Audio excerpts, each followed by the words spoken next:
Hello team, welcome to another ATP Geopolitics video supposedly with Jonathan Fink, but he appears to have disappeared off the face of the earth. I can't get a hold of him. I don't know what's happened. I hope he's all right.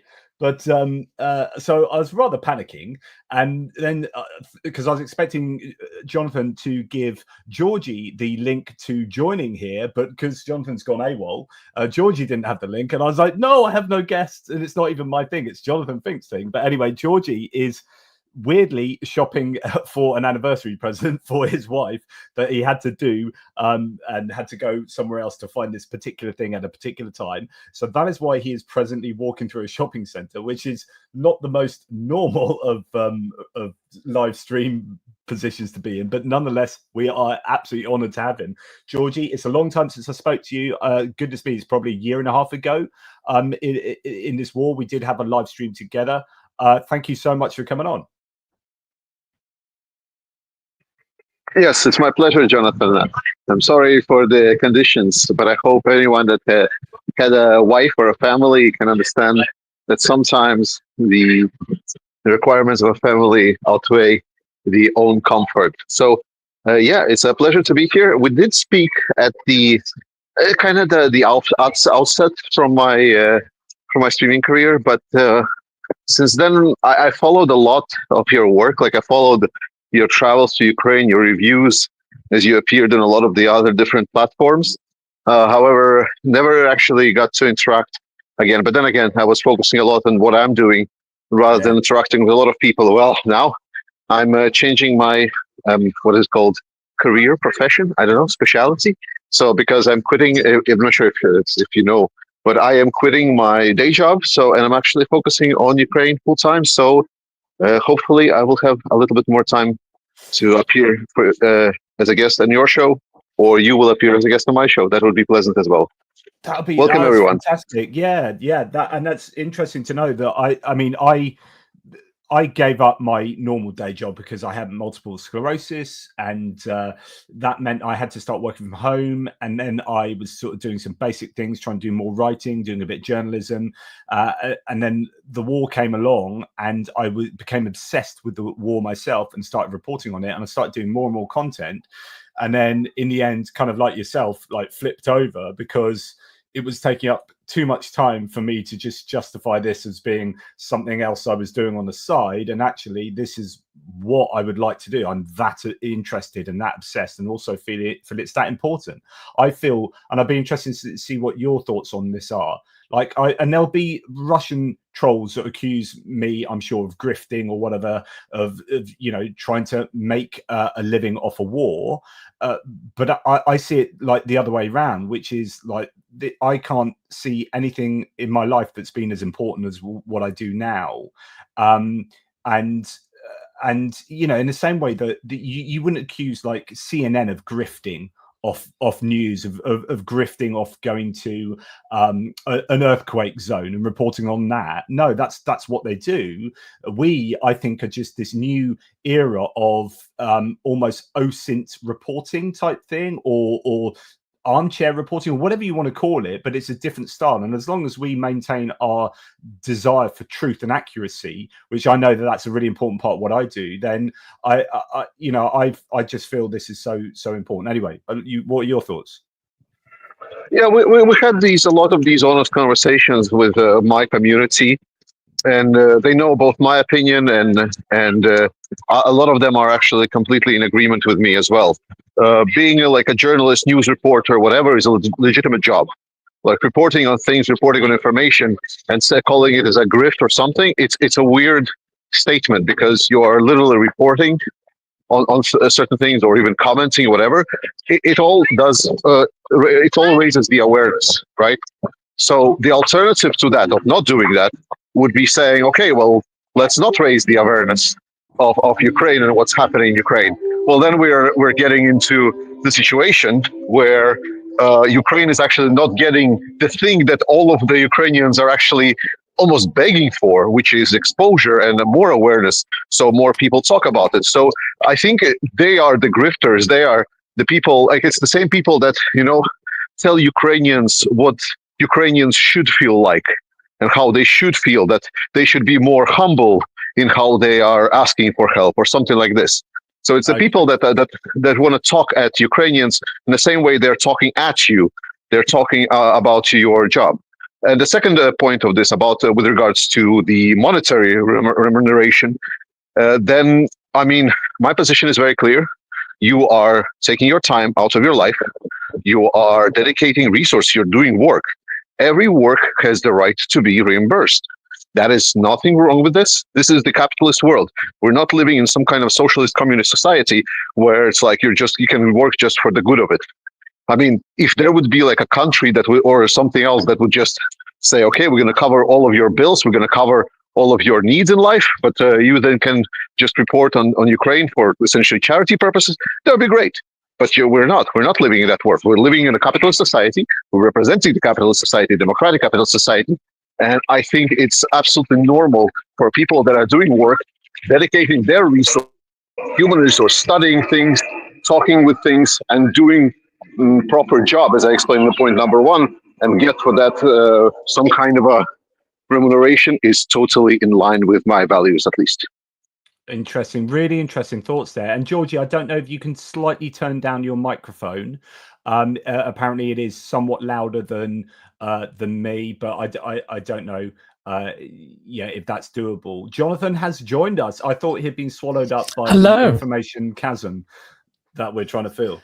Late to my own party, I think, as they say. Yes, I'm not sure what happened there, but I had a small snooze and my alarm didn't go off. How embarrassing is that? Literally slept in at goodness me, 3 o'clock in the afternoon.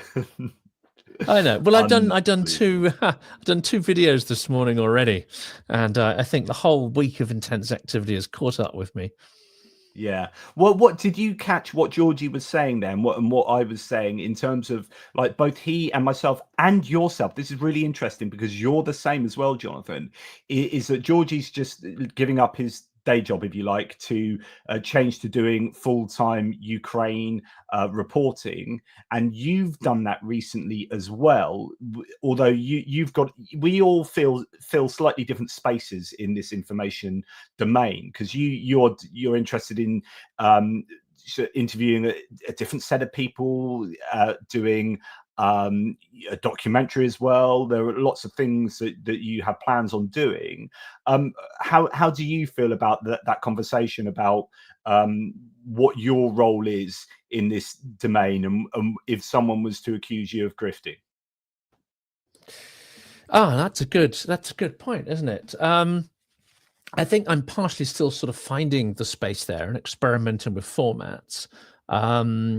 And the balance as well. I mean, what's clear to me is I probably will increase my output, and it may well be that I do more of direct-to-camera videos talking about news stories. Probably do that without reducing the output of interviews. So hopefully the quality will remain the same. But keep experimenting with that. Then there's the constant worry, I think, as well, that what if YouTube suddenly decides that any content about war is no longer going to be monetized? That there's no immediate sort of threat of that, but we have seen various YouTubers get individual content demonetized, and we've seen some YouTubers have the whole channels demonetized for certain reasons. So I think there are sort of risks there in doing this approach. But at the same time, it's difficult to balance, a job with doing what we've been doing. I've had almost 3 years of maintaining that balance, and it's not easy thing to do. Absolutely. Well, Cheryl says your interviews are golden. So that is high praise indeed, because Cheryl is a legend. So Georgie, I obviously you have been now doing this for a couple of years. Sorry, Jonathan, I sort of took over there because because you weren't here. Actually, you'd had a nice little snooze. So, but I was just going to ask Georgie how he feels now about the war in Ukraine compared to maybe when we last talked. which was I don't know, maybe 2 years ago. Like, where's your state of mind with the war now, Georgie, and especially politically around the world? Yes, I'm sorry. Thank you, Jonathan. I'm sorry for the microphone. I just checked the settings here on the phone. Nothing that I can do. So I just want to say sorry in advance to the quality of the stream and the sound of the microphone. That's where I am. But this is for a good cause. It's all for the love of my life. So let's take it with that. With regards to war, it's a very broad question, right? Because there are so many angles to take on this. There's so many different moving parts. If we're talking with regards to why are we still at war, then I'm extremely frustrated. I think that's very true for majority of my and a lot of the pro-Ukrainian communities, because the Western allies had the easiest job in the world, right? Which is you give a little bit of money, you give a little bit of your defense capabilities, and then Ukraine wins. Basically, that's kind of putting it shortly. And that was the plan. That was the expectation. And we've been gaslit for a very long time, stating that we are doing everything that we can. We are trying to make sure that we deliver whatever is possible to Ukraine, and we're trying to do as hard as we can. And it was working for approximately a year and a half. But after a year and a half, about 2 years, there was a very serious reality check for everyone when we started seeing, if you remember, the first appearances of the Allies, actually, like the news surfacing that the Allies are actually prohibiting how to use certain weapons for Ukraine. They're actually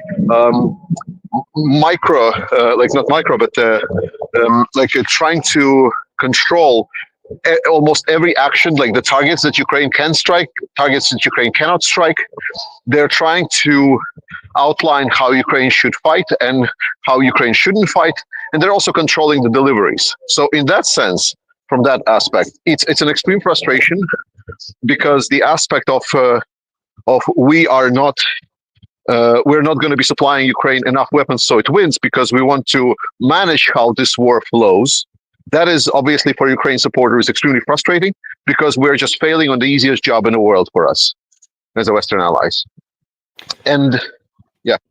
Well, I was going to say, so you are of the mind, because I've been arguing with myself about this really since almost the beginning of the war, where Lloyd Austin came out, and I think it might have been April 2022, that early on, certainly earlier in the war, saying we want to degrade Russia for generations. You know, we want to. The approach was a kind of a fundamental degradation of Russia.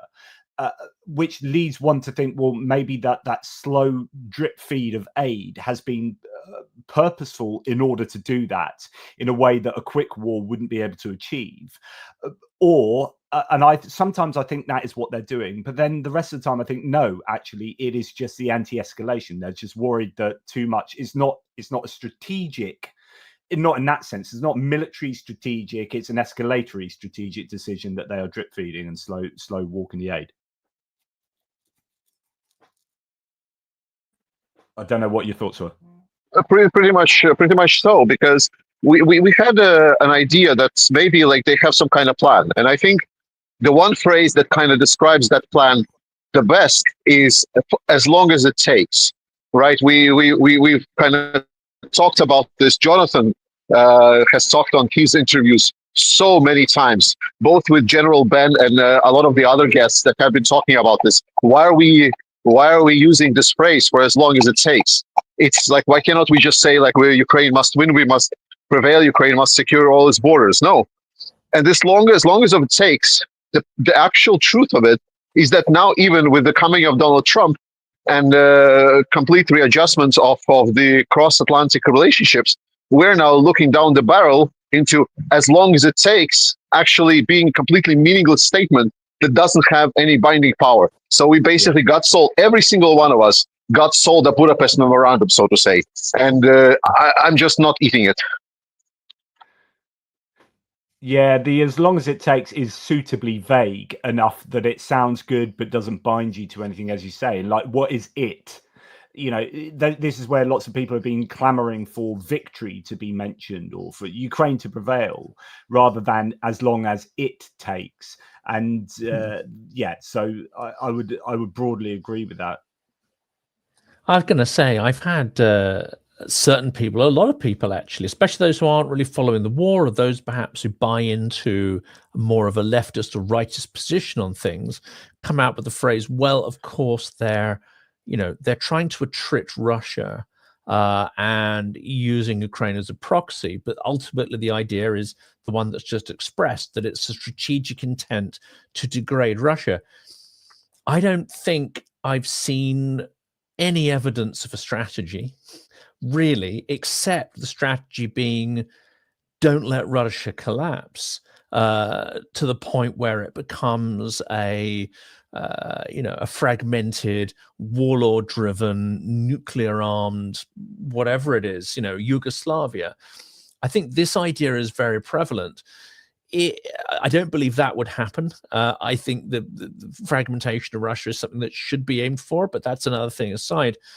But it amounts to the same thing, because if you believe that Russia cannot lose, but at the same time you don't want Ukraine to necessarily lose, it leads to a complete lack of clear strategy and a clear action. However, if you let Russia attrit itself slowly, you might believe that that is a better course than allowing Russia to be defeated quickly. So it kind of amounts to the same thing. You might not be wanting to trick Russia so it's sort of, it's no longer a power, but as long as it gets you there anyway. But the motive is very different. The motive is we do not want a fragmented nuclear armed state in Europe's backyard. Of course, one could argue, and I think you and I could probably argue, and someone like Keir Giles and others would argue that, well, hang on a second, is what we're seeing any better? Is a Russia that hasn't collapsed, but which is led by frankly, a psychopath based on, yesterday's performance we saw at the presser by Putin, who's unleashing aggression against his neighbors, unleashing gray zone aggression throughout Europe. Is that any more secure? Is that any safer? Is that any more manageable than this other scenario that apparently many leaders fear so much, which is the chaos that would follow the collapse of Putin's regime? Well, I'd argue that that's a chance we should take, because what follows Putin's regime may not be in the character of our worst nightmares, and in fact the probability of it is not as high. Okay, there's going to be a certain amount of chaos, and the regime that follows Putin may not be, a fluffy liberal, etc. But I think we're self-deterring through fears that we imagine and we create, and in some ways that's led us to inaction, which is leading to perhaps a worse crisis ultimately. Well, that's where we just get on to, we've just painted our own red lines that never existed, and Putin hadn't painted those, and we just paint ourselves into a corner. That's exactly, whether it's anti-escalation or whether it's wanting to drip feed or whatever, it's functionally the same, isn't it? Same outcome. Georgie, what are your thoughts on how? Well, okay, a bigger question then. What are your thoughts on how Russia, the most likely? Okay, no, sorry. There are two questions here. What's the most likely outcome of the war as you see it at the moment? And what's the best chance of Russia losing, and what would that look like? Sure. And I have the, how do you say, the personal mentality test that we use on our channel and prepared. And we talk a lot of, honestly, like one of the main topics around my channel is personal perception, like how a person sees certain things. And I've been arguing against the defeatist mentality in the Western society a fair bit. And the test goes about like this. Imagine I say a phrase, which is Ukrainian-Russia negotiations for ending the war, right? And then there's images and like expectations that are appearing right now in your mind, how that could go. And in my perspective, the absolute dominance will have Ukraine is giving some kind of land or is being forced into negotiating position. And that's exactly the defeatist mentality that I'm trying to fight on my channel. That's very much defining a lot of problems that we're seeing right now in Western leaders, right? People are not treating Ukraine as they are an actor. People are not treating Ukrainian people as their actors. Everyone is thinking that because Trump is going to decide something, that Ukrainians suddenly stop fighting, or they will be forced into some kind of a negotiation and so on. And I think they don't understand Ukrainians at all. And over the 3 years, they still haven't understood them. And Zelensky said about this very, very clearly in his recent interviews, because there was a lot of speculation with regards to how this war should end, and people started sneaking in phrases that he never said about Ukraine giving away territory.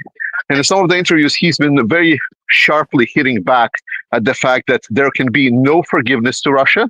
There could be no stopping of the war until there is security guarantees, and that there is not going to be any peace until Russia is going to start essentially finding a way how to pay back the suffering and casualties that Ukrainians have sustained. So when I'm answering your question, sorry for the long-winded answer, but when answering the question, how this war will end, what I'm bouncing off of is, in my perspective, when I'm answering the question on how do you imagine negotiations between Russia and Ukraine, my perspective is the Ukrainians that are in strong position, that have been fighting Russia that has been bled dry, even if they will not get weapons from United States, even if it will cost a lot more lives and so on, because that's been so far the feeling that I got from Ukrainians, and that Russia will finally start giving way, and Russia starts considering, and they will start begging for negotiations. That is the peace talks that I can imagine Ukraine participating in. If we do something else, if it's going to be some kind of the negotiations that is proposed right now, then it's just a silly little thing that will resolve absolute nothing, and this war will not end. So if we're talking the real ending of the war, then Russia still needs to be bled more and more and more until they start screaming. So do you think that's likely to happen? I mean, what do you think is the most? So the first question was, what's the most likely outcome as you see it at the moment? But then I suppose that's exactly what I meant. That's exactly what I meant. Yeah. That the people that are expecting likely outcome for some kind of a negotiated solution right now have no fucking idea. Oh, sorry, I don't know if I can curse about Ukrainians and their drive to fight Russia, and the fact that they will not forgive Russia for all of the atrocities that Russia did. So people that are like trying to play their images of potentially Ukraine giving way and being forced to some kind of negotiations, they have no idea what they're dreaming about. Because I've been thinking recently, and I said this a lot to my channel, that there's an interesting time period of the first 6 months of next year where Ukraine are actually going to start getting a load of stuff. So they're going to get all the rest of the American USAI stuff that's been ordered. They're going to get the rest of it, or as much of the Presidential Drawdown Authority stuff, and probably a bunch of Bradleys. They are going to get we've just heard from the UK and the Drone Coalition partnership that they're going to get tens of thousands of drones from the UK and other partnership coalition members going forward starting in January. They're going to get a ramping up of things like the Palantir drone, the Peklo drone, the Neptune 3 R360s, all these long distance munitions that they're making themselves. Potentially Rheinmetall factories are going to come online with Lynx infantry fighting vehicles. I don't know about that, but that was supposed to be happening. But certainly they're ramping up production of their own self-propelled guns, their own artillery ammunition, etc., etc. So actually, the time when when Trump, Freudian slip, is going to most want to force Ukraine to negotiations is a time where Ukraine. The big question is about boots on the ground and human beings, but in terms of equipment, they could have a pretty good period of having decent equipment to be able to do quite a few things in the first 6 months of next year, and that's kind of frustrating. I think so. Obviously, there's a lot of focus, especially in the media, and this is a pattern we've seen over 3 years, which is almost to fall into an automatic assumption that Russia is inevitable, Russian victory is inevitable, they've got infinite resources, etc. It's true they have got more resources. It's true they have got more people. I'm going to do an interesting episode earlier next year looking at actually Russia's demographic figures and why they also might be false. It might not have quite as many people as we think they do. We'll come to that in a minute. But its resources are not infinite, and indeed it is losing people at a higher attrition rate. It's having to cause on North Korea to try and get back its own sovereign territory. And even after however long it is, 4 or 5 months, this story broke while I was on summer holiday. We're now entering winter holiday, and 50% of that land taken in Kursk by the Ukrainians is still held by the Ukrainians, which is an extraordinary achievement. And it's another gaping wound for Russia, which is bleeding them out. So this argument that Ukraine is going to lose, Russia's never going to win, I don't think we buy into that at all. I think, however, though, that people they underestimate Putin in that they overestimate his rationality. He's not he's not clinically insane, but it seems to me from yesterday's performance that he has undergone an extreme, I would say, mental, degeneration. He is certainly not as fluent. He certainly is not as confident. And it's not just the case of his script writers, going on strike or being sent to the front, because he has a huge team behind it. He just does not seem to have a command of the Russian language and the audience, or even a command of reality that he used to have. I mean, I call it his reality rather than objective reality. And the sense of delusion, the sense that he is living in a self-created bubble, is extreme from yesterday. I mean, almost, he almost appeared to be a cartoon villain yesterday, rather than a sort of, say, fairly serious real-life villain that's appeared in recent years. We're entering Bond territory, we're entering Lord of the Rings territory. This guy looks like a sort of cartoon version of a deranged tyrant. That was my take on what he said yesterday. This kind of means that he's not going to rationally say, okay, the Russian economy is squeezed to the point where blah, blah, blah. He'll get all this informational input. He'll know there are various issues. I think he will overreach to the extent where he'll just carry on. He'll carry on inflicting aggression and violence in various guises until Russia itself just falls apart, and not in the sense of a popular revolution. It's not 1917. The forces that existed then, the political momentum and culture over decades that have been built up, that's all been swept away and gone. So there isn't going to be the same kind of revolutionary impetus, but it will simply fall apart as a functioning state. Russia has already been described by a number of people on my channel, a number of guests, that already, since about 2012, you could credibly describe Russia as a failed state. Well, I think that is going to be increasingly obvious as he continues to pursue his aggression. I don't see him negotiating. I don't see him negotiating in good faith. I don't see him giving anything away. I don't see him ceasing the aggression. In fact, he's going to scale it up. And at some point, he's going to make, I think, not just a massive mistake, aggressive mistake against Ukraine. He could do something that really just triggers Western powers to the point where they can no longer brush it under the carpet, as Georgijs said. They can no longer gaslight their populations. They will have to take some kind of action.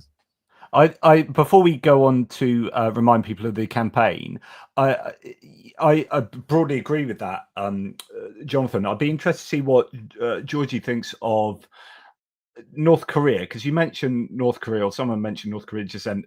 I've been not dooming a bit lately, but I have said that North Korea is potentially a game changer in their provision of both materiel and troops, depending as to whether there are more to come. So some people have said that potentially 100,000 troops could end up going eventually, but it depends what Putin can afford. It depends what he's. I've heard every tale under the sun as to what he's actually paying Kim Jong-un. Like, is nuclear secrets, MiG-29s, Su-24s, whatever, Su-27s, millions, billions, hydrocarbons, whatever. Like, but if there are 100,000 potential North Korean troops, and if there are like endless supplies of, albeit rather crap, SPGs, that is a problem. We have seen Kursk now start to get squeezed by the Russians. They had kind of stopped for a while, and they'd been attrited to a point, and then the North Koreans are coming along, and even though the North Koreans are being attrited at pretty alarming rates, they are taking that land, and that's all that matters.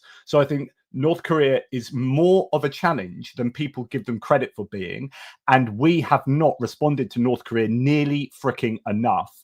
And, you know, lifting ATACM's restrictions was one thing. Good. I'm glad that happened. Where's the rest of us getting together and saying the bloody North Koreans are fighting in Europe?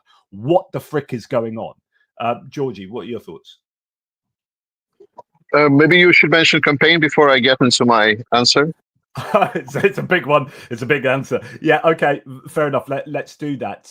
So, Jonathan, let's bring up the campaign, which has been going really, really well. I had a €5,000 contribution overnight, a single person, to my one, which is absolutely insane. And I know Georgie is doing what he's not part of the Trucks Under the Christmas Tree, but just to let people know, he does have his own one in the Car for Ukraine campaign here. So he is on his own fundraising 250,000 smackaroonies for which is just insane. So obviously, though, people are also very welcome to go and contribute to his. That's a decent total already. How long's that been running, Georgi? It's been a couple of weeks. Like, we basically started it right after Jake's campaign was over. Yeah, good. You didn't want that crossover because he's a fundraising demon, that man. So we're all hugely impressed by Jake, and we'd only be human if we felt a slight pang of envy there, and the power of his audience as well. Yeah, but we are now over halfway for our one. I think it's so we're going for 150,000, and there's 80. We're up to 84,000 or something. So, you know, loads of really good movement on this. Really, really happy with that. If people can remember to contribute, that would be absolutely fantastic. I'll put in the links in the live chats, and then we can listen to the answer that Georgie was going to give. And remember, yes, Jonathan and I are going to be driving these beauties over to Lviv. We're going to film the fitting out process to see how these trucks are made battle worthy, and we'll be creating content, doing interviews on the ground when we're there. Jonathan, this interesting news there. We may be able to get a recording studio. We may be able to even put an event on in Lviv when we're over there. Including some fabulous Ukrainian guests we could actually line up. So that's a little bit of an update for you. Oh, so I just had a meeting this morning. Check me out. I jumped on the internet and spoke to JR and Benny Pie, who helped me out with my stuff with like how to do the maps and all the stuff. Did you put a suit and a tie on, Jonathan? Yeah, I did. You know, for the first time in about 10 years. You know. Yeah. Yeah, so we had a talk, and we were trying to work out what we're doing and how that's going to play out, and we probably need to have a meeting with you, Jonathan, as well. But that's really exciting. If that's an event, then that can be sort of anchored in there at some point in time. But yeah, that's amazing. Yeah, and the dates, I think we can figure those out. And this is for the audience, you know, this is an open discussion here, but something people who are in London might be interested in is Pekka Kaliniomi of Vatnik Soup is doing events in January. So 15th and 18th of January, he's doing 2 events, one in Parliament, which I think is more of a closed session on the impact of disinformation. And then he's doing a public event on the Saturday, the 18th, at the Ukrainian Ukrainian Society place in Holland Park. If people know that, if they've been there, there's a fantastic Ukrainian social club with a wonderful, sweary Ukrainian chef who does marvelous food, and there's a bar, and it's just this beautiful little slice of Ukraine there. So there's the event there. So I think probably when we go, it's likely to be after the 18th, after those events are out of the way. So that sort of latter half of January, just sort of ballpark. Although OPSEC, it's or February or maybe May, and it might also not be Lviv. It might be we might be going to Pyongyang or something. Okay. Oh yes. Nobody knows. Put some flack out there to confuse people. Nobody knows. Yes. Georgie, North Korea. Sure. First and foremost, I would like to push back on the phrase that you said. You said the most important thing is that North Koreans keep taking land and so on. I don't feel that this is the most important thing. More importantly, I want to actually, this is one of the arguments that I make on my channel, is that try to explain to people that it's expected that Ukraine will lose territory because they don't have enough resources.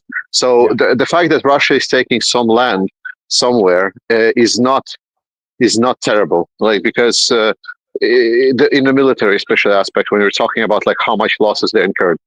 And then we go into the second part of the question, because here we kind of start clashing narratives. Like, as you said, like, well, now North Korea is participating, so they're providing Russia with infinite ammunition, infinite weapons, and infinite manpower. I said they are. I said that if they are, that is really important. Like, Likely, if they are. Yeah. No, but like for me, that argument is hilarious, because that's exactly the same argument that I've been fed for 2.5 years from the chat trolls and so on, saying is that Russia is infinite. So if now North Korea is providing Russia with infinite resources, then Russian manpower is now infinite. And if we're talking about Russian ammunition and vehicles being infinite, then it's infinite. The point that I'm making, and I'm hoping this like kind of discussion about ridiculousness of it, is that Russia and it's stupendously large. The storage facilities of the Soviet Union are stupendously large. It's something that I've been trying to explain, but it's failing me to explain just how big they are, just how much equipment there actually is. And if we're stating that even through this Soviet stockpiles, even through all of that, they're still already running low on equipment, then there is an end to that equipment. And I believe the same is also said for North Koreans. Firstly, that while North Korea's technicality can have a lot of manpower it can send to Ukraine, and let's say that Russia gets that double infinite manpower, Russia still pays for that. So it's still a resource that Russia has to pay. And we're still hitting the same Russian bloc as that war is expensive. Like the whole point of treating Russia is war by itself, just waging war, is just too expensive for Russia. I know for sure Jonathan knows the price of it, because he either listened or followed Vladimir Milov, the Russian economist that studies very closely. Yes, and he very, very specifically outlined many times that just waging war, just having that drive to continue on, is very expensive, and it's putting extreme strain for Russia, both on the economy and so on. And now, while I'm not the person that expects the Russian economy to collapse, because economies are much more resilient, but that is a huge strain.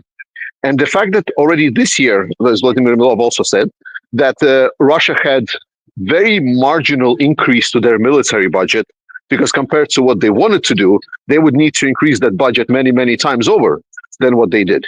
But they didn't.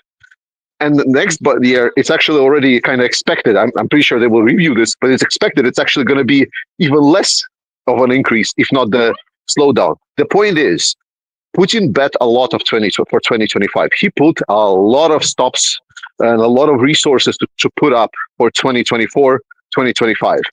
But after 2025, Russia will be in a lot weaker state, and the economy of Russia is not getting better. Every day that this war goes on, just by the fact of existing, is putting more and more strain on Russia. And I know that dictatorships might look rigid, but the best example just recently was Syria. I mean, no one even discussed or even imagined that this state could collapse. Yes, there has been like some civil war, of course, yes, but no one was expecting that like 13 days and then just suddenly it's gone, absolutely collapsed. So that's something that we must never discount. That changes accumulate over time, but they resolve very, very, very short in a very short time frame. So that's my take on North Koreans. Well, so I actually agree with you 100%. I don't think we necessarily disagree. So what I've talked about on my channel is the biggest challenge for Ukraine, the boots on the ground. Attrition of their own people is the biggest challenge, I think, for Ukraine. Like, the support in equipment is relatively easy, as in it's just things that the Western allies can supply, you know, and conceptually that's fairly easy to sort out. Money is fairly conceptually easy to sort out. We just need to give Ukraine more money. But we can't generate Ukrainian human beings. And there are some demographic challenges for Ukraine. And although we can give them human beings, if we have the guts to move in structures to the West and free up some people. But if you see what I mean, like the actual process of creating Ukrainian human beings that are going to fight on the front line, we can't do that too easily. We can maybe somehow send some back from other nations and whatnot. But my point was, like, if Russia has the access to 100,000 more, it's not infinite, it's like 100,000, then it is more of a challenge than people give them credit for being. And if they can get like thousands and thousands of self-propelled guns, then it prolongs the war. We were getting to a point where I was in a good position where Ukraine had properly attrited the Russians. The Russians I've looked at stockpiles, I've looked at production schedules, you know, just like Georgie was saying, there are issues for the Russian army. There isn't an infinite amount of stuff. They are running low. They are struggling with people. They're using motorbikes, buggies, blah, blah, blah. All the usual arguments I say on all my videos. All the behaviors have changed to show that they are struggling. And now they're able to prolong this period where actually it would have been critical. Had these North Koreans not come along, I think the negotiation pressures now would have been very different, and Russia would be in a much more challenging position right now. But George is absolutely right. It's like I said earlier, these North Koreans are costing the Russians. They aren't free. And I've been saying on my videos, Kim Jong-un knows that he's got Putin over a barrel here, because he can charge as much as he wants to Putin, in the same way that China and India are able to have Putin over the barrel in terms of what they can charge for, what they can demand for the price of hydrocarbons. Putin is in a position where he has to pay whatever people demand of him because he has no negotiating power. He is freaking desperate. So there's lots of ifs and buts, and like, if he was able to get 100,000 troops and thousands of pieces of material, that is a challenge for Ukraine. That is going to cost them lives. Was broadly my point. And this comes back to this idea of victory versus defeat, because again, in the media that seems to have the attention span of a goldfish, I mean, sort of broadly speaking, as opposed to, you know, there are great individual correspondents, and I try to call those out on the channel. But generally speaking, the media as a whole is got a worse memory than ChatGPT. You know, it just does not understand context, and it doesn't have depth. If you're looking at the broad concept of victory, small incremental losses of territory in an attritional war, that actually is part of an attritional strategy that Ukraine, you trade land for degrading your enemy's strength. Yet the media will often portray small incremental losses of Ukrainian land as, oh my God, you know, they could catastrophize it. But if you look in the broad sweep, what has Putin gained? What has he lost? He wanted the Russian world to be predominant. He wanted Russian as the language to be an increasing tool that he can use to leverage countries. Ukrainians in their droves are moving away from using Russian. Ukraine will never be part of the Russian world. Ukrainians will never agree to be that. There will be hostility, soft power hostility between Ukraine and Russia for many decades to come. So he has wrecked his soft power ability there, and whatever Russia may have had, which was considerably greater. So that's a disaster. He has lost Ukraine for the Russian Empire and the Russian world for good. Catastrophe. He's lost Syria, more of a side show, but he's lost Syria. What has he also lost? There's a great, there's a YouTuber this week put up, I think it's Paul Warburg, I think his name. I haven't really seen much of his stuff, but he put out a really interesting video saying, look, one of the things we're not paying much attention to is that prior to this war, Putin had the world over a barrel because it had hydrocarbons, assets, and minerals that the world wanted.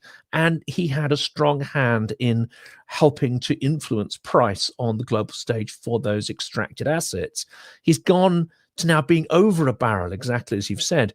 Russia went from fulfilling an incredibly powerful niche in the global arms industry, which is we can produce relatively high-tech stuff. It's not comparable to the NATO kit, but it's dramatically cheaper and it's reliable. And this is incredibly powerful niche since the Second World War. What else has this war shown? It's shown that Russia cannot fill demand for its exports. It can no longer fulfill those contracts, and it's shown that equipment is shit. It's unreliable, and it does, it's no way near the standard of NATO kit produced in the 70s and 80s. So he has wrecked Russia's soft and economic power, whatever incremental gains he may make on the battlefield. Yeah, I totally agree.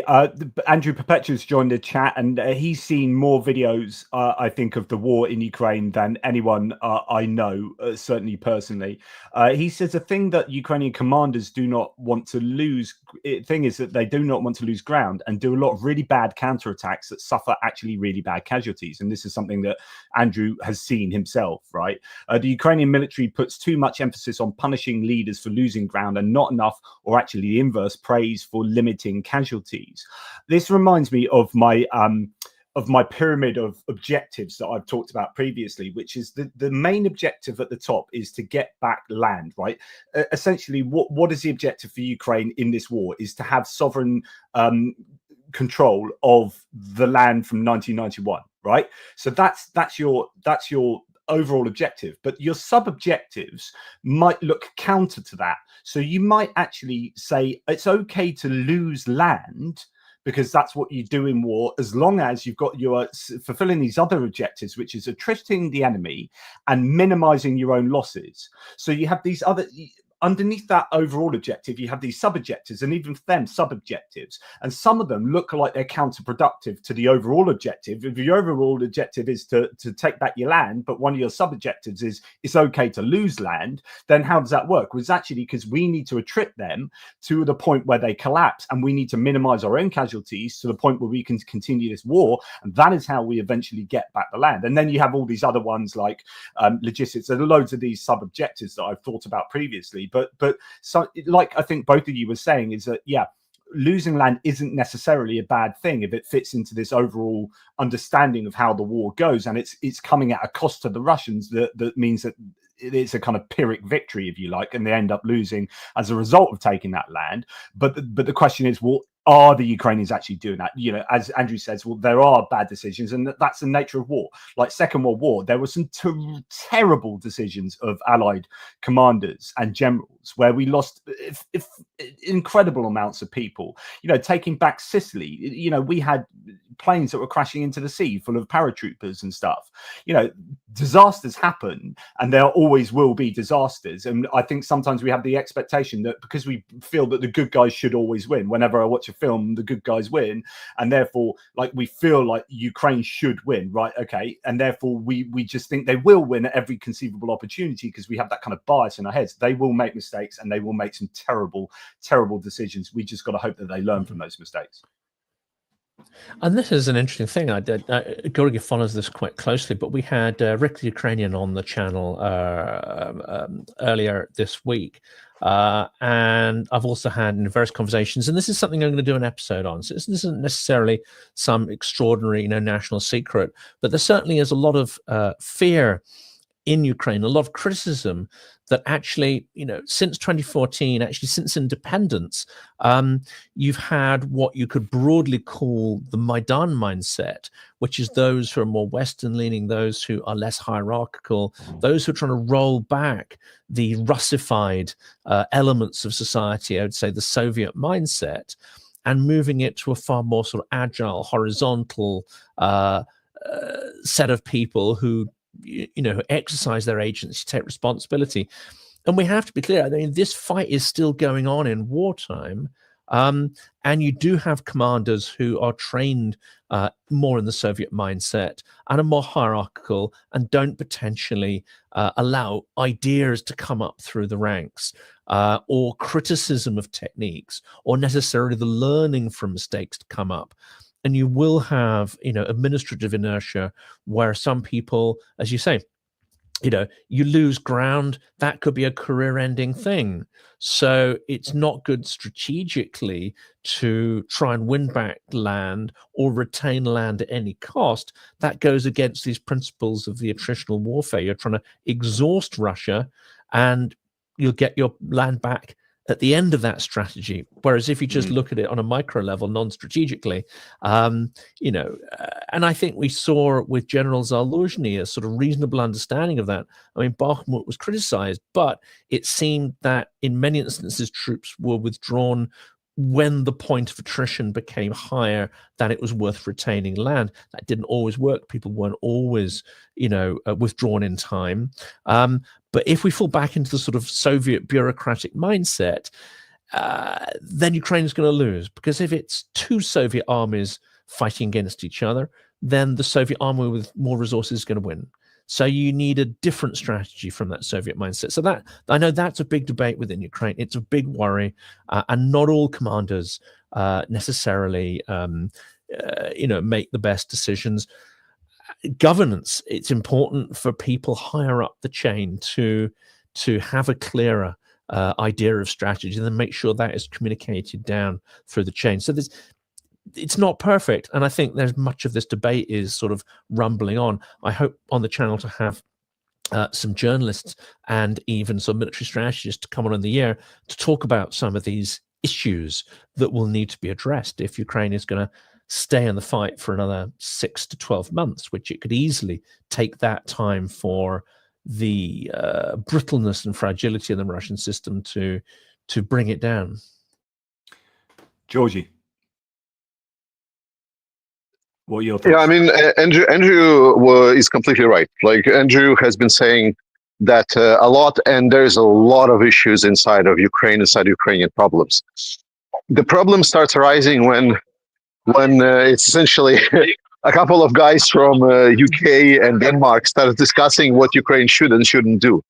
Like, I always try to underscore that I don't have the depth of knowledge to understand what's exactly goes behind certain decisions, right? I don't understand oftentimes like what kind of reserves certain areas of the front line has. What kind of possibilities or plans does the Ukrainian command has? Maybe they want to preserve. So I'm always making a little bit of a discount for the fact that we are operating on barely, like, we're walking on the eggshells of information, so to say. And Andrew is absolutely right that there is a lot of issues inside of Ukrainian army, and those issues must be solved. Like, I think a lot of that is coming from, there's obviously the Soviet things that there is like some commanders and command chain and the system is really, really bad. But I also feel that a lot of it is because Ukrainian military is now operating as a bigger military than it was. Plus, because the time to get that military to that size was bought by a lot of experienced guys' lives, and a lot of them basically got killed off. Right now, Ukrainian military and quality of Ukrainian military has degraded significantly. And because there was no significant investment into the training programs, that didn't produce the commanders and the people that would be up to the par. So the faulty thing that I'm afraid that we would be doing is discussing and thinking that Ukraine is just making mistakes while Russia was just pushing on. And this is where us as an allies this is where us as allies come in, because what allows Russia to essentially push forward, despite the fact when you start analyzing, it's atrocious how they're fighting. Not a single military in the world would even try to fight that way. It's stupid. It's just idiotic. Yeah. But why they're able to do it is because they have resources. So while I agree that there is a lot of issues that there are in Ukrainian army, that Ukrainian army must solve, that Ukrainian society must discuss, and the fact that it's being discussed openly is amazing. I think it's great. But this should not remove the fact that Ukraine needs resources being supplied by its allies and friends, because the more resources that you have, then you can kind of fill in that gap that was created by certain fuck-ups. And in a war like this, the big war where it's happening like this, as you say, Jonathan, both sides will be making mistakes non-stop.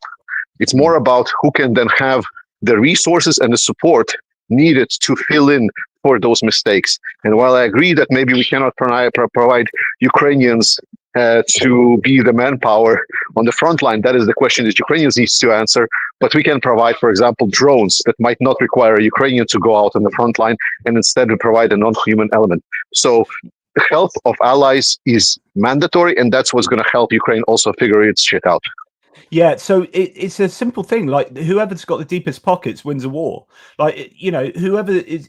well, yeah, we can talk about people as well. So deep pockets for people. But in terms of like equipment, like we should be able to, well, in principle, outlast NATO together, Europe together, should be able to outlast both financially, economically, and militarily Russia. And so, you know, if Russia are going to use those terrible tactics to over-attrit their forces in senseless attacks, then that's great for that kind of calculation. I want to make a comment on what Georgie said about, he basically hinted at what's called epistemic humility. So epistemology in philosophy is a study of knowledge and truth, as I often say, and epistemic humility is this idea that we should be humble with what we know, and sometimes say, well, look, I don't really know that. And one of the examples of this is actually, and Jonathan's just mentioned Zaluzhny. I find it really interesting that Zaluzhny is treated with reverence by a lot of people who actually don't know the first thing about what Zaluzhny has really done in the armed forces. Like, there's a lot of armchair generals like myself who, because you like the look of Zaluzhny and how he's come across, you go, therefore he's a good general, therefore he was a good commander-in-chief. When he was moved aside to become the ambassador to the UK, my conclusion was, I have no idea whether he was good at what he did, really. And I don't know that we'll ever know that until after the war. Like, there will be some opinions. He was maybe popular in the armed forces, and maybe some people he was unpopular. And maybe there was things that happened quite soon after he was moved aside that were pretty bad, that could only have been laid at his feet for things that happened. And so, like, Zaluzhny, I don't know. And same with Syrskyi. I'm not sure that I know enough about the actual decisions being made and how much Syrskyi has, you know, what he's got at his fingertips, how many resources he's got, what are his challenges, what does he know, what doesn't he know, what, you know, how good is he at making these decisions. So, like, it's really easy to criticize or laud these commanders in chief and these generals, but actually we are doing that, which is, I think, what Georgie was saying. We're doing that from a position of not knowing all that much, although there might be some information that we do have that can let us know more. But sorry, Georgie. Yeah, I'll just make a last statement because I really need to jump off. So thank you so much for inviting and so on. But with regards to Syrskyi, right, there's a lot of honest criticism about the system that is being built, and as you said, like, perspective matters, and especially for Syrskyi, because in one of his recent interviews, he stated that he basically was forced to do the Kursk operation, that it was not actually part of his plan, but because the front lines were essentially having trouble, he needed to do this Kursk operation that is now bringing a lot of benefits for Ukrainians, that is actually focusing a lot of the Russian attention to fight inside Russia, which is actually kind of great. Yeah. But the point is that while there is a lot of arguments being said about how Syrskyi is a bad general that maybe he's on, for me, the thing that kind of, like, you know, doesn't make sense with that statement, where I have the dissonance, is that he's a bad general that always makes bad decisions, and yet he planned an operation that brought Ukraine a pretty good resulted in a pretty good treatment and position for Ukraine to have, and that operation was planned in such a way that not a single one of us knew that it existed. It happened absolutely by just thing. So for me, that is the dissonance that I feel, and that's exactly what is humbling me in, especially like bringing strong opinions about Syrskyi or Zaluzhny, is the fact that if he's such a bad, how come that operation did play out so well as it did? And as I said, I need to jump off.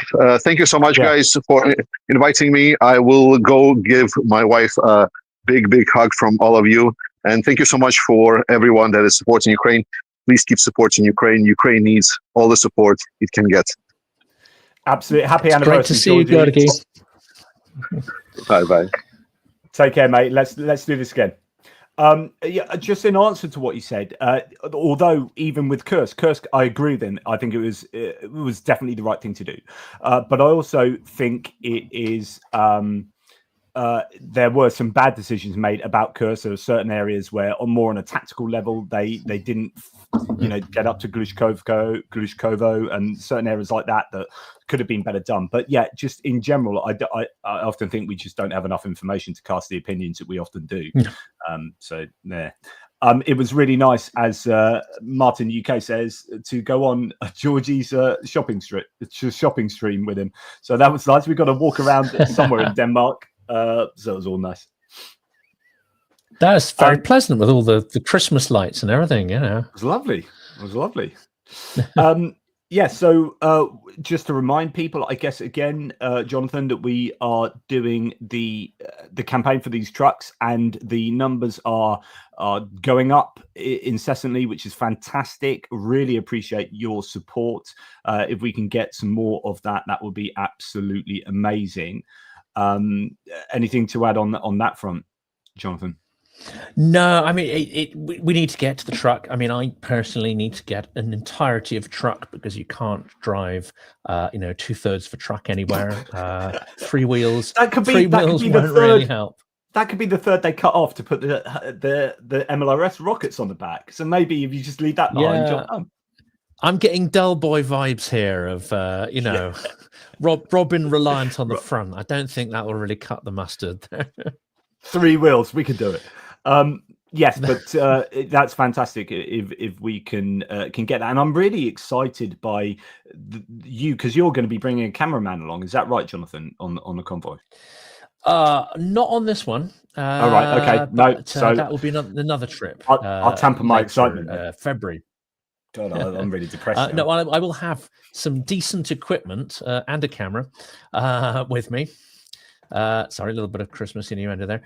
No, I will have some decent photographic equipment to take. I only got that slow on that one. Yeah, so I haven't even had any schnapps or whatever yet today. But no, there will be another trip to make a documentary film. That is likely to be in February. Right. At this point, so we're just we're waiting on news of which convoy it'll be appropriate to go with. On that one, we'll be taking a full, I would say, not just broadcast quality, but sort of cinema or Netflix quality equipment with a professional cameraman and sort of audio expert, plus a team that is very proficient and experienced at making documentaries. And we're going to be following an aid convoy all around Ukraine, quite an extensive sort of 5-6 day journey, filming all along the way, what we find on the way. But that will be leaving from Poland. So we'll start filming right from the start there, including, crossing the border and heading east. There'll be lots of snow, because obviously it is winter. That's Benny Pie. My first car was a Robin. Yeah, Reliant. Well, I would just those who aren't British might not understand what a Robin Reliant is. We're talking about 3 wheels. So if you don't know what a Robin Reliant is, these are cars from like the 70s that were notoriously, they are what they look like, and they ended up doing things like that quite often. And it's what Del Boy drove in a comedy series called Only Fools and Horses, and they're quite iconic in the UK in terms of our cultural baggage. And that Benny Pie had his, and he'll be driving with us. So if yours does only have 3 wheels, then he's the expert. So anyway, I There you mean, go. if anyone's wondering, you don't want to take a corner at high speed in one of those. They not particularly stable, as you'd expect from a three-wheel vehicle. I could beat everything off the lights until about 30 miles an hour, says Benny.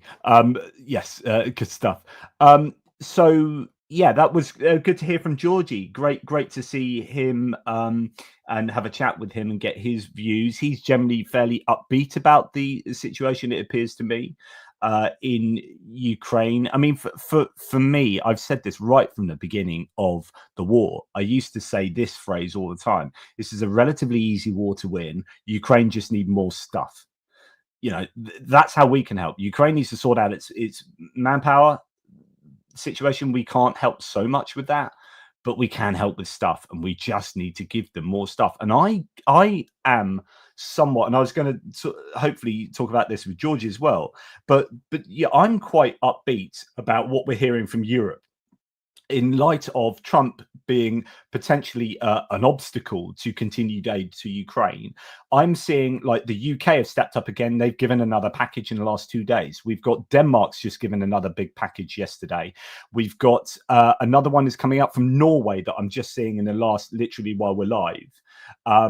So this is, I just get this sense that Europe is potentially going to be stepping up in light of the US stepping back. I'm slightly worried that Elon Musk is now advocating for AFD publicly on Twitter, saying that they are the solution, I don't want to use that word. It sounds a bit dodgy, but that Elon Musk is getting involved in ways that I do not appreciate. But in general, I think Europe are sort of coming up with the goods at the moment. This is so challenging with Elon Musk because, people will say, well, he's got so much money, he doesn't need to be a Russian asset, etc. But so much of his business empire is dependent on government grants. So much of his empire is dependent on assets and resources sourced in China and potentially markets in China. And if he wasn't one of the world's richest men, if he just took his statements at face value, which is what I try to do when understanding, where someone goes from being influenced by Russian narratives to being a full-on useful idiot to being an asset or an agent. And to me, it's the intensity and the alignment of certain statements with Russian propaganda, the frequency of those statements, and the intent, the impact that you want to have. If I just took his statements and fitted it into the sort of framework that I've got without knowing who he is, the conclusion would be that he is a paid Russian asset, and that is working in the interests of the global disorder that is propagated by the Kremlin. If I was simply sort of parsing the narratives, it would very clearly place him in that camp. Unfortunately, also, how should I say this? Because not everyone's going to appreciate this, because he clearly has some talent in business, and his talent seems to be to take out inefficiency from enterprises that involved in. He does seem to quite, the only point I found him to be compelling and elegant on anything is when he talks about taking costs and inefficiencies out of supply chains. And he uses it. Clearly, his managerial techniques are pressure, humiliation, and threat. But that's to say, I don't like working for people who adopt that approach, but it is a known management strategy, and in certain circumstances, it can deliver results in a business context. If you're part of an organization which has a high threshold of fear and has sort of clear objectives, and the rules are fairly well defined, and then managers use a mixture of terror and humiliation to get there, but they're aligned with clear business goals, then that can achieve a result. I don't want to go anywhere near such an organization, but they do in their own sense sometimes work. That seems to me how he runs his operations, with this extreme sort of cost cutting and a process of simplification, something which Steve Jobs has clearly done for Apple design. And he had a clear design philosophy of taking out extraneous steps and features, and that's based on quite a sophisticated, and I would say clear kind of philosophy. It seems that Musk applies that sort of Occam's razor type thing to cost processes within supply chains or manufacturing processes. Okay, that's great, right? And he has a certain vision for his technologies. But Werner von Braun also, Werner von Braun in some senses was a genius, but he was a freaking Nazi, right? And this is one of the problems I think people have. Excuse me, I've talked so much this week; it's catching up with me. Sorry, carry on. Finish your point. Yeah, but again, if you just take Musk's statements and the kind of, try to infer the philosophy that sits behind his more political statements, he's veering towards the absolute extreme right. I would almost call it chaos capitalism, extreme libertarianism, which I don't want to use this phrase, but he could be accused of being a sort of tech Nazi almost. I've just Andrew Perpetua, and I don't even know much about Andrew Perpetua, but I've just sent him. He said that he could come on for the last bit as we kind of wind up this one. Andrew could come on and talk about. He was making those points about the generals. He with his team and with Touchney just do a phenomenal amount of work. So it might be interesting to get his views on what he sees as going on the front lines at the moment. And so if you don't mind, Jonathan, we can add him. Andrew, thanks so much. Great. And you've actually been in the live chat for the last 2 or 3 days of these live ones. So it's been really great to have your inputs. Can I also just say to everyone before Andrew casts his opinion of what's going on, Merry Shahedmas to everyone. It is that time of the year where we all celebrate the wonders of the Shahed drone. No, it's a horrific piece of stuff, but I'd rather see it strung up like that with some Christmas lights on than flinging itself into a residential building. Andrew, what are your views on what's going on in, I guess, on the front lines? You're the guy that understands the minutiae of the fields and tree lines of Ukraine more than any other human being in the open source intelligence community, I would have thought. What are your views there? And tell us a little bit about Magyar and his birds and what's going on with them. First off, can you hear me? Yeah. Okay, cool. Well, first, I'm really happy. Well, conflicted about Magyar being promoted because it's going to mean so much more work for me, and I really don't look forward to it. He releases an enormous amount of content, and now he's going to be releasing 3 times more. So he's becoming a brigade. So he was a regiment before. A regiment is like 2 battalions, and now he's becoming a brigade. And so that's 6 battalions. So it's 3 times the Magyar. Right now, his 2 battalions have been like split in half. Like one half has been in Pokrovsk, and I don't even know where the other half is. It might also be in Pokrovsk at this point. They were in Kursk for a while. I think they were in Vovchansk for a while. I don't even know where they are at this point. But anyways, they've been in Pokrovsk for a while, and he's been doing a ton of damage there. He just released a video the other day of all the things he destroyed in Pokrovsk. And it was like, I don't know if you saw the video, but he drew like every tank on like a grid. So you could see like we destroyed like not like 500 tanks, and it had like 500 tanks on the little square, right? And then it was like, we destroyed like this many golf carts, and it showed that many golf carts. So it was kind of interesting video. That's incredible. So because I remember he was in Kherson, and then he went up to Vovchansk. Yeah, they split in half. Yeah. And then he went to Kursk, and in that time he split in half, and then Pokrovsk, and then I presume he's training other units, so that there's still that going on in Kursk, even if he's not there. They are still like the FPV drones are doing incredible damage, and drone IED dropping drones in Kursk still. I mean, I'm seeing like videos of just these roads of death all over the shop where there's just destroyed equipment. But I mean, this puts paid to those. I often get these trolls coming on my channel saying, "Oh, why do you believe this? And why do you believe Andrew Perpetua?" And they always slag you off. And then it's like, look at the footage. It speaks for itself. Like, if you're denying that Russia's losing all this stuff because you think the Ukrainian general staff are lying, well, okay, they may be over exaggerating, but the trends are certainly true. And my goodness, when you look at things like those montage videos of Magyar, they are phenomenal. Yeah, and I still haven't finished his October video or November video. There were like 200 losses in it, and it's just so many. Wow. But yeah, it's interesting seeing how big he's getting. He said recently that as a brigade, he's now so big that he's no longer really important, which I think is kind of the important thing here. Yeah, that's good. That's a good thing as well. Yeah, it's transcended him, and it's become something much bigger than he is, which is good. Do you think the Russians can catch up with that though? And are they?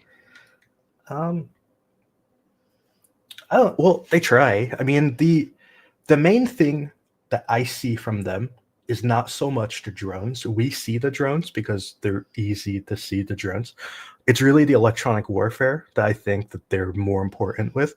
And I think that's why they were in Kursk. I don't think they're really in Kursk for the drones. They're there for the electronic warfare. And I think that's why Russia started pivoting to these like Vandal drones. So can you explain what the Vandal drones are? They are fiber optic drones. So because I was going to say fiber optic drones are the Russian thing at the moment. Yeah, so they are a fiber optic drone. They turn like a battleship in honey. It's kind of amusing. They're really not that maneuverable, but they're effectively immune to the more simple versions of electronic warfare. More advanced electronic warfare can still wipe them out, but Ukraine doesn't really have access to the more advanced stuff. So yeah. But really, what he was more into was shutting down Lancets and Zalas. So he had access to electronic warfare that was capable of shutting down those stuff. If you remember back in the first days of the Kursk offensive, Ukraine basically shut down Russia's FPV drones and their Mavics. They just shut them down with electronic warfare. But then the Lancets became a much bigger threat, and Russia just started throwing Lancets everywhere. Like any target they could find, they threw a Lancet at it because it was the only weapon they had that could function. So, and then they took out these Vandal drones after like a week or two. So what is it that Magyar does? I mean, what he's got this mythic quality now of being this great guy, but as you said, it's not about him anymore. Like it's transcended him. But what is it that is it an organizational thing? Is it a funding thing? Because we know he's a pretty amazing fundraiser. Is it his technological innovation? But how can one person be representative? How can he inform that? So what's going on? I think it's a combination of fundraising, because he has access to money that other units just don't have access to. So, and that's a really big deal. So he can go out and buy these electronic warfare systems.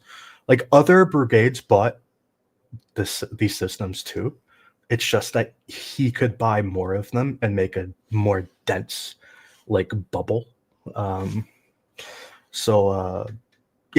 what I've heard, it costs like between like $5 and $10 million to buy enough of these systems to create an effective bubble that you can operate in. So not that many brigades can fundraise like $10 million. That's so frustrating. It's like if I was a billionaire, we could win this war, right? We could just all become Magyars and just like buy all this stuff. Like surely that's so doable. The more wealthy brigades have gone out and bought the equipment, like all the brigades you can probably think off the top of your head, like like the 47th. Actually, I don't know if the 47th has it, but I'm sure they do. But just like the 47th, the 93rd, like those sorts of brigades, like they can afford to go out and buy it. But then like the lesser known brigades, they can't afford it. So it's like a vicious cycle and a virtuous cycle, and it kind of polarizes the brigades, I suppose. And then you struggle to recruit for those lesser, you know. Yeah. And this is one of the reasons why, like, a lot of the better commanders, and like the bad commanders are against it, but the better commanders, they want to move to a division system, so that instead of having all of these disjointed brigades, and not even brigades, they don't even operate as brigades anymore. Like, a lot of them operate as like battalions or even smaller, and they're just spread everywhere, and they like barely communicate with each other because there's no like hierarchy, or they might be like slaved to another brigade or something. And when you, like, if you're just like a random battalion and you get connected to a brigade, that brigade doesn't care about you because you're not their responsibility. They to them, you're just like bodies. And there's this problem where brigades use these attached battalions as bodies, and they end up taking really terrible casualties. So this is like a big problem. And Varys, the head of K2 battalion, he's one of the guys who's really into becoming, turning into these divisions. And he was recently promoted to now he's a regiment commander. And they're expanding the K2 battalion from a battalion to a regiment, so it's basically becoming two battalions now. So, explain what the difference is between like a division compared to a battalion. Is that just on its own without people caring for it in a larger framework? Is that what you're saying? In Ukraine, like if we just talk about the brigade system of Ukraine, a brigade is typically made of 6 battalions. You can also have like independent battalions to operate on their own, but typically a brigade has 6 battalions, which is different from like a NATO army. I think it's 4 battalions, but in Ukraine it's 6, and sometimes can be even more than 6 in some brigades, because like as the war has gone on, some of these battalions have like ballooned in size. So a regiment is kind of like 2 battalions, and they're more designed to like operate as like more separately as a regiment. So the way Ukraine typically kind of promotes people is that they can take like a battalion commander and turn him into a regiment, so it doubles the size. And then they can become a regiment for a while. Like this is what happened to Magyar. He was a battalion, became a regiment, was a regiment for, I don't know, like 8 months, and now he's becoming a brigade. So I assume this is what's going to happen to the K2, that they're becoming they're becoming a regiment, and then eventually they'll become a brigade. Or they might just stay a regiment, and they might combine a few regiments into a division, perhaps. I've got a question about this. I mean, how much fluidity is there for people to choose which sort of brigade they join? And is there an element that introducing competition, as it were, mobility and competition, that people can actually choose where to join? Could that be a way of improving, create internal competition? Which is something that's quite alien to Western militaries, actually. Speaking to Sir Richard Sheriff yesterday, he says, look, we're not Soviet in that you can pass ideas up the vertical chain, and we're more open to ideas, not totally, but we are more open to ideas within the NATO Western conception. But the idea of actually choosing a battalion, and if you start to think the commanders are making poor decisions, being able to potentially transfer to another one based on you as a soldier perception, they've got better training, better equipment, better methodology, you're more likely to be listened to. That's a fairly alien concept in Western militaries. In Ukraine, they do have this. I'm putting a link in this this chat here. I don't know if you can see this. Yeah, well, in the this, private chat. Yeah. Yeah. This link is to a Blue Sky post, whatever it's called. But this is from the K2 battalion from their website. I took a screenshot of it a while ago. I can't remember the name of their website, but this is from their website. So you can go to the K2 battalion and you can volunteer to become a member of their battalion. That's becoming a regiment, and you can kind of select your class. You know, it's like a video game. Like you pick your team, you pick Team K2, and you can select your class. And these are all of the jobs you can volunteer for. So this is a change that the Ukrainian army made in trying to answer this issue that people were not wanting to join up because they were going to be just sent to the worst job type thing in the worst battalion and blah, blah, blah.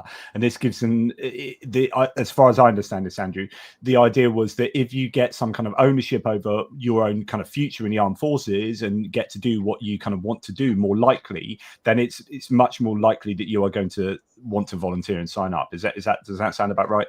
Yeah, and they've passed a law recently that you can demand to be transferred to another unit, but the rules for doing it are so convoluted that it's like almost impossible to happen.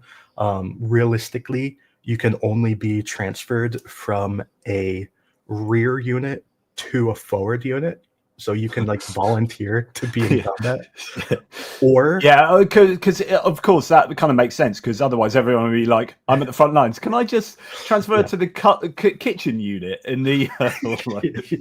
Yeah, so you could go to the front, and they're totally fine with that. They'll let you go to the front. Yeah. But if you want to go from one unit in the front to another unit in the front, it's like impossible. Yeah. And it's unfortunate because like a lot of the Ukrainian people want this, like especially the military. They want, because you can't punish bad leaders like directly, but if you could say like you're bad at your job and I don't want to be with you anymore and transfer to another unit, you vote with your feet. Yeah, I see. So it could like naturally get rid of the bad leaders. Yeah, but anyway, these classes you can pick. If you like go across the top, like it's like drone operator, Mavic, drone operator, FPV, and then it just goes across like that. And there's like sapper and mechanic, there's like a radio technical guy. There's all these jobs. So it's like this one is electronic warfare operator. And anyway, these are all the different jobs you can volunteer for. Interesting.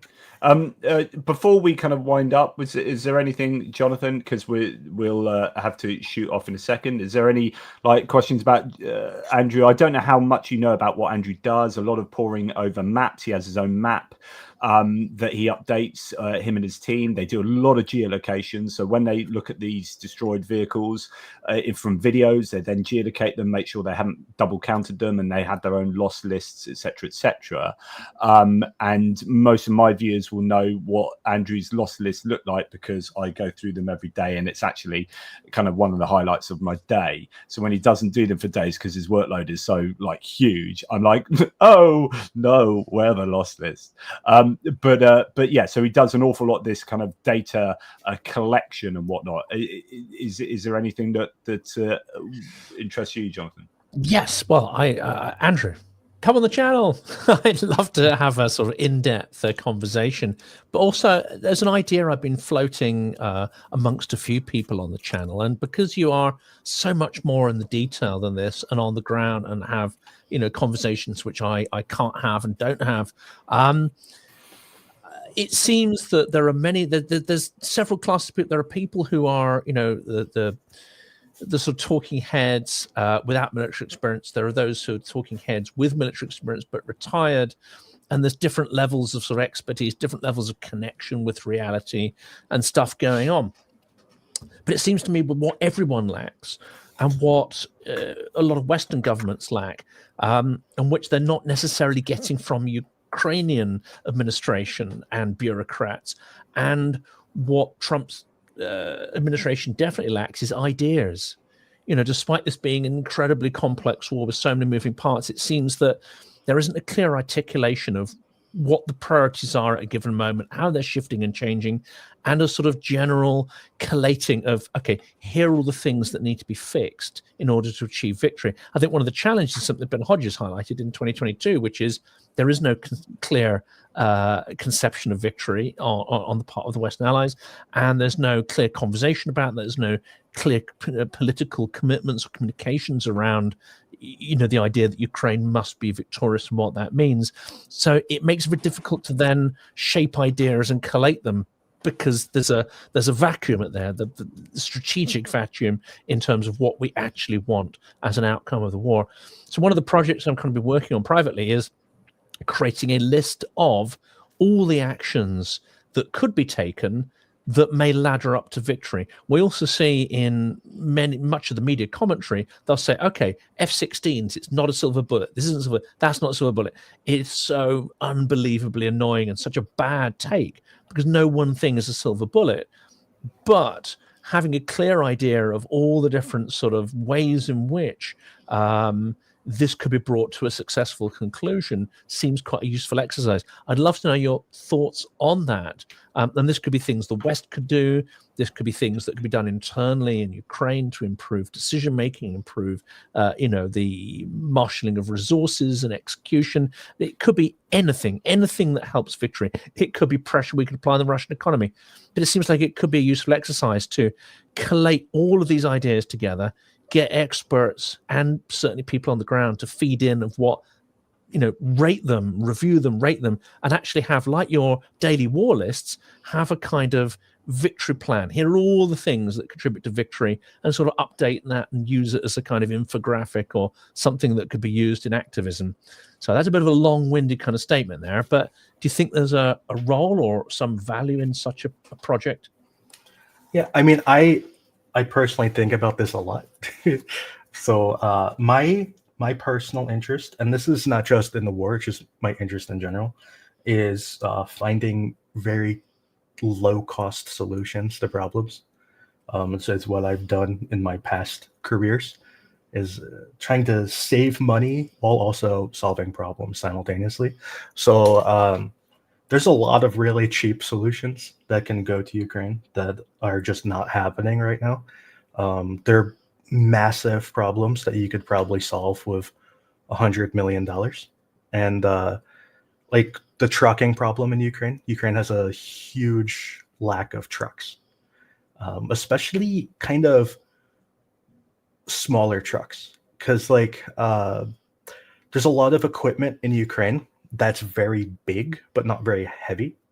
And right now they're having to use pickup trucks to move these things, and it's highly inefficient because the pickup truck just doesn't have enough volume to hold the things, and it can carry the weight easily, but it's not enough volume, and you need trucks to carry it, and there's just nowhere near enough trucks. So we've talked to drone pilots who say we need to move our drones from where we get them to where we are, and it takes me 7 back and forth trips to move them all in my pickup truck. Whereas if you had one truck that could just carry it all, it would save everyone a ton of time. And this is just a really big problem.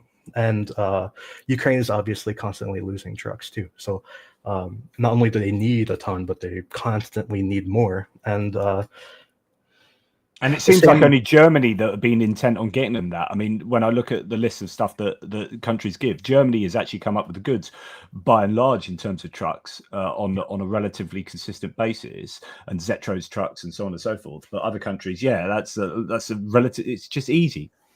Spend a bunch of money on a bunch of trucks. And what do we mean by size of trucks? Is this kind of like Ford Iveco kind of what kind of weightage and size, or is it more of the sort of Toyota 4x4 type things, or is it a range? I mean, there's room for every sort of vehicle. Every sort of vehicle has its own niche that it fills, and honestly, every type of vehicle is needed right now. So but I mean, what I'm talking about right now are proper a lorry, a proper truck, a big like maybe like a 6-ton truck or an 8-ton truck or something like that, that you can just stuff drones into, because the drones, they come in like basically pizza boxes, because like you can't like fold them up or anything. They're just a drone, and they come in like a pizza box. And just imagine stacking pizzas in a truck. You can only stack so many pizzas in a truck. Like the truck can easily carry the pizzas because the pizzas don't weigh anything, but there's only so many pizzas you can put in the truck. And this is kind of the problem that they have, like with these drones. Like imagine like in Kursk, right? Imagine that you have to fire so many drones per day, like hundreds and hundreds of drones per day, and each one comes in a pizza box. How many? Like it's a lot of pizza. You know what I mean? Like you're going to be driving back and forth and back and forth and back and forth just to deliver all the pizza. So that's kind of the problem.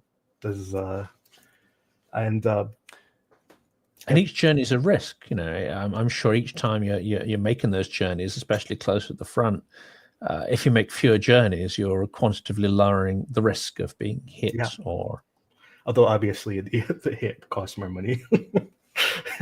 but yeah, you lower the risk, and also and it frees up resources.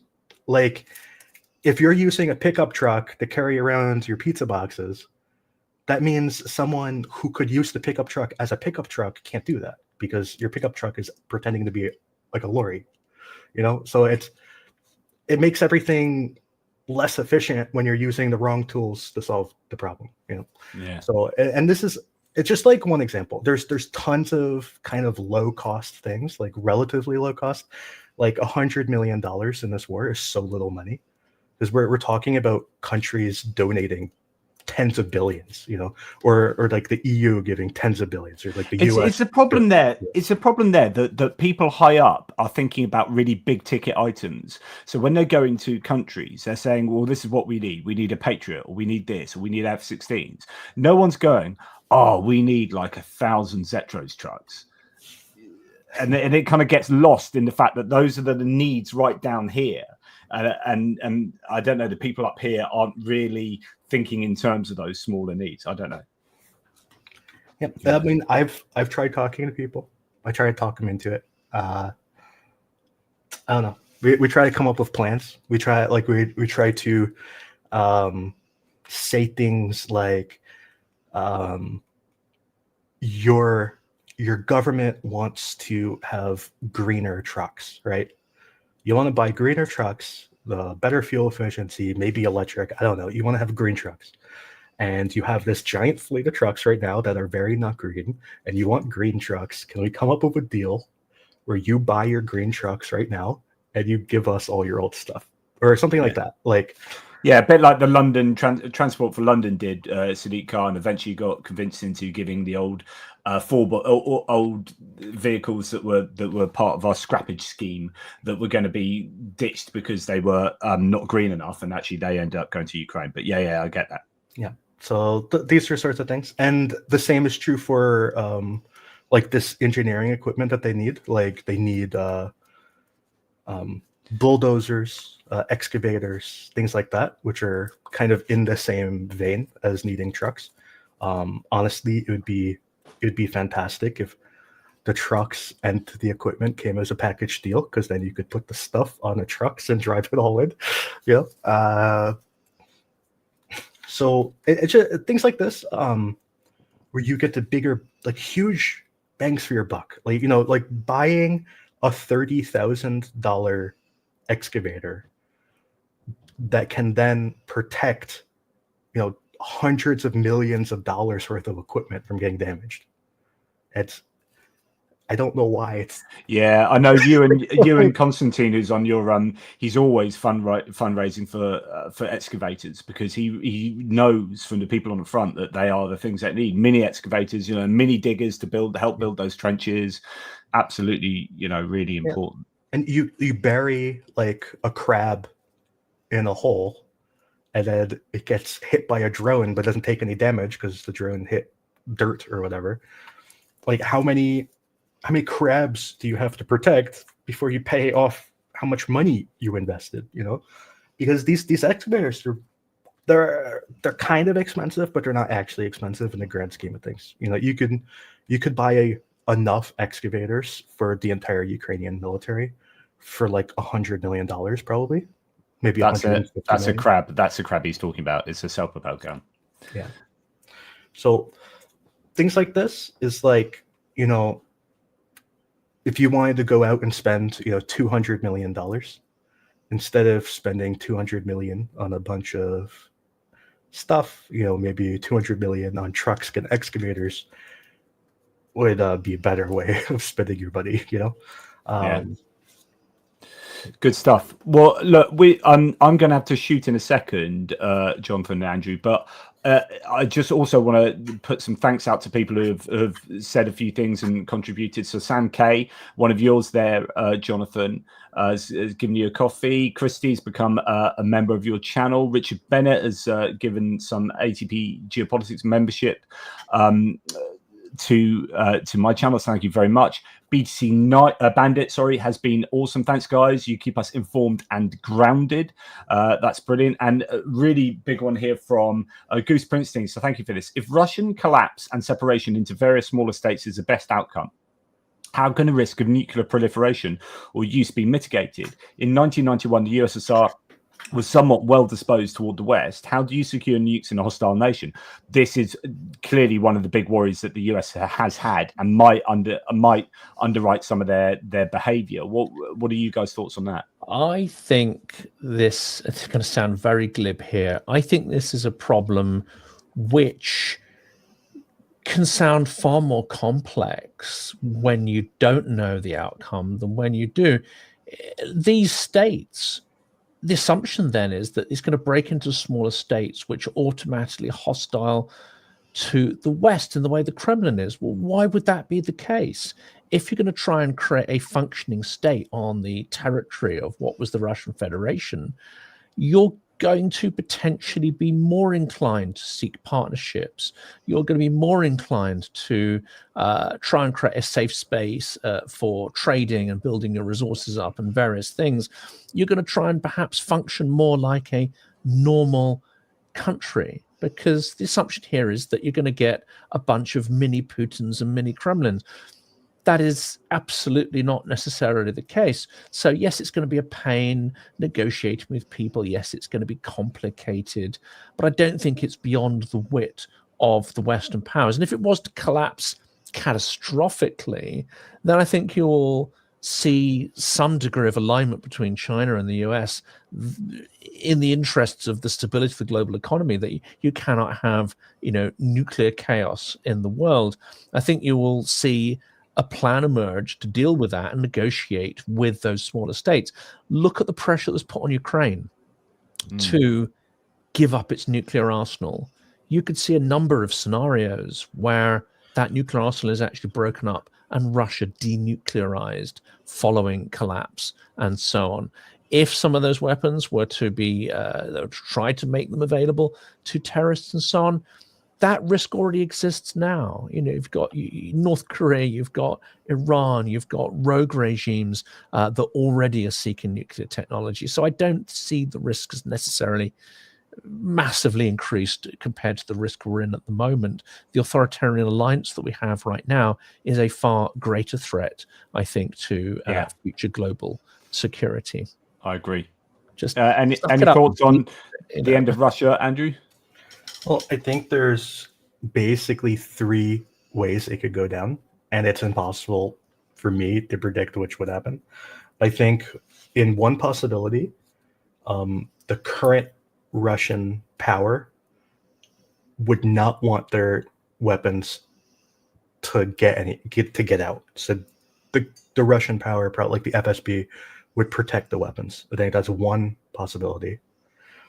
The second possibility would be that whatever states or whatever powers or entities would come from Russia would be somehow friendly with the outside world and would help us to contain it.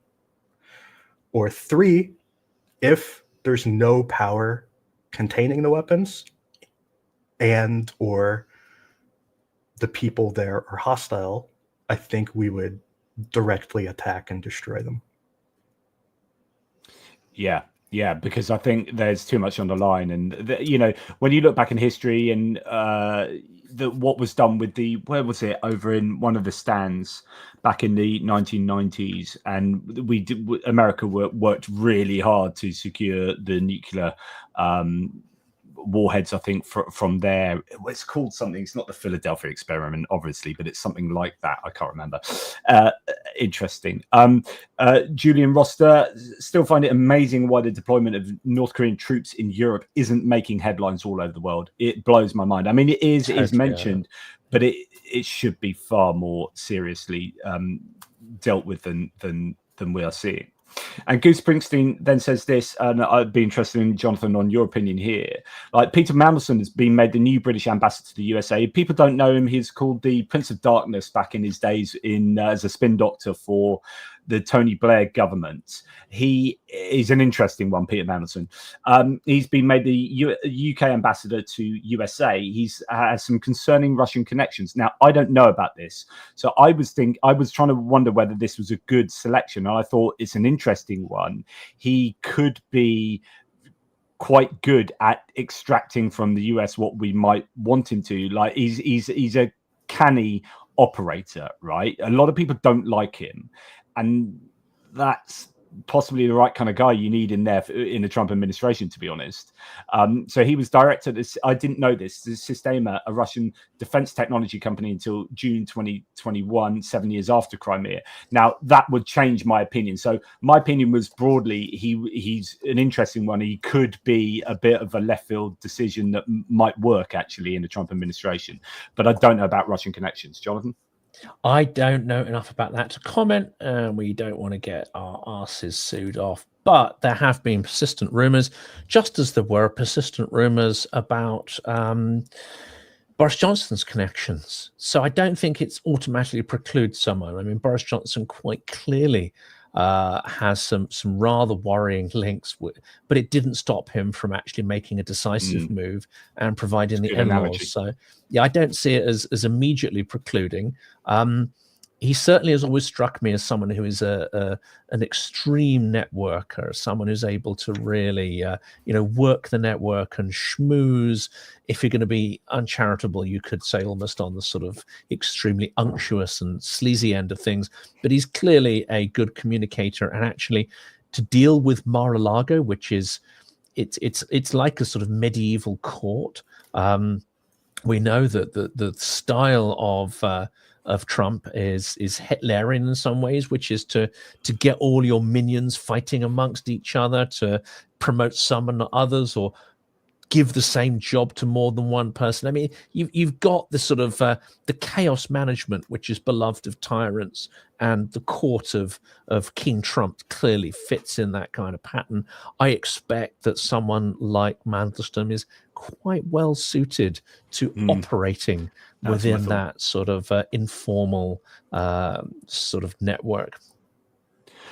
So we're sort of coming towards the close. I just want to remind people of the fantastic fundraising that we have been doing, which I think is going at a fairly decent pace. The numbers are ticking up. We're almost at ATP Geopolitics at 35,000 euros, which is absolutely insane. Dimitri at War Translated everyone's doing a fantastic job. Silicon Curtain, you are doing two different fundraisers at the same time, Jonathan, but yours is ticking up nicely as well. Both are stalled slightly today, so a little bit of a push here. Come on, guys, we've got to get this film made. We've got to get this truck bought and delivered, right? This is key personal goals, but they're also designed to have the maximum impact for a Ukrainian victory. So come on, let's get it done. Yeah, absolutely. So, Andrew, are you amenable to I don't know about Jonathan, but are you up for jumping on next week for a chat about cabbages and kings? Anything? Sure. Nice one. I'll tap you up. Caught up. We were so far behind. Man, I can't think like how psychologically that must be when you've like got thousands of videos to look at, and then Magyar drops one where 1 20-minute video requires like, I don't know, hundreds of geolocations. Like that one. Honestly, his 20-minute videos are the fine ones. It's the ones that are like 3 minutes that are a disaster. Because they do it really quick, like flash, flash, flash, and It's then like- you don't have enough context to be able to geolocate them. Yeah, the 20-minute ones are usually like kind of chill, where he's like talking and like 3 things happen, and then the 3-minute video has like 400 things happening. Yeah. Wow. Well, just keep up the good work, mate. It's incredible. I know that my audience really values you and your work and Gick and all the people behind the scenes as well. I know Benny Pie was speaking to you yesterday. Benny Pie's a bit of an AI guy. He's done an awful lot with AI, and he was suggesting that. And you were quite reluctant with AI, aren't you? Although you do have someone, is it a German woman that works with AI with you in the background? So Yep. that's cool. It's Constanza. Yeah, Yeah. they call her the AI girl. Yeah, nice one. Well, yeah, just appreciate everything you do, man. So that's all I've got to say. Jonathan, or for, I guess, Andrew first, is there anything you want to say? Any appeals you want to talk about? You know, where can people find you, etc., etc.? I don't know, dude. It's like I have a Twitter account, I have a Blue Sky account, I have a YouTube account, and they're all just my name. Yeah. So you could just search my name. Andrew Perpetua, go find him. Go find all the stuff he does. And I think, last one for the new year. This has been quite an experience, and as long as I don't snooze through my alarm, which I apparently did today, after having I did do 2 podcast recordings this morning, so I'm not going to be completely embarrassed about it. But yes, it all caught up me. But I think this format is great. I think we should definitely do more of these. I'm going to put forward the idea that we do a weekly one, and it may be that we find a particular time slot so that people know when to tune in. But I think Jonathan and I are going to get together, figure out what to do. And I like this format of having 1 or 2 guests each time. So, Jonathan and guests could be an interesting format for the new year. Yeah, I'm keen, and especially since you're in the UK, so we can do it at a time before my kids get back from school. This is it. JJ and guests could be a nice little format. I like it. Well, look, guys, Merry Christmas, everybody. Merry Christmas to everyone out there. And please remember the trucks campaign that we are going to continue to push on our own channels. And thanks again to Andrew for all you do. I guess that's pretty much that. We'll leave it there. And as I've said the last few days, Slava Ukraini. Heroim Slava. Nice one. And Smert Varagam. That too. Stay on the line, guys, and take care, audience. Please check out that fundraiser.